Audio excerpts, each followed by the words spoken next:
వికారాబాద్ జిల్లా పరిగి పట్టణ కేంద్రంలోని శ్రీ చైతన్య పాఠశాలలో అఖిల భారతీయ విద్యార్థి పరిషత్ నాయకులు విద్యార్థి సంఘాల నాయకులు ఆందోళన చేపట్టారు.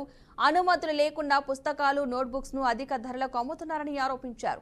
ఈ నేపథ్యంలో విద్యార్థి సంఘాల నాయకులు చేసిన ఫిర్యాదుతో స్పందించిన మండల విద్యాశాఖ అధికారి పాఠశాలలోని పుస్తకాలు నోట్బుక్స్ నిల్వ గదులను సీజ్ చేశారు.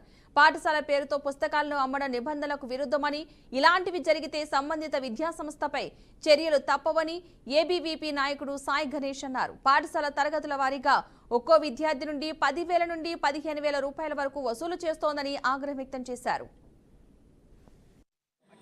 విద్యార్థి పరిషత్ పరిగి శాఖ ఆధ్వర్యంలో గతంలో చూసుకున్నట్టయితే ఈరోజు ఏబీవీపీ శాఖ ఆధ్వర్యంలో పరిగిలో ఉన్నటువంటి ప్రైవేట్ పాఠశాలల్లో ఈ యొక్క బుక్స్ వ్యాపారం అనేది ఒక వ్యాపారంగా మారిపోయింది అన్నమాట. ప్రతి ఒక్క స్కూల్లో ఏ స్కూల్లో చూసుకున్నట్టయితే ఈ యొక్క బుక్స్కి చదువుని అమ్ముకునే పరిస్థితి ఈరోజు పరిగి ప్రాంతంలో చూసుకుంటున్నాం. ఈ యొక్క పరిగి ప్రాంతంలో మధ్యతరగతి నుంచి వచ్చినటువంటి కుటుంబాలు చాలా వరకు ఉన్నాయి.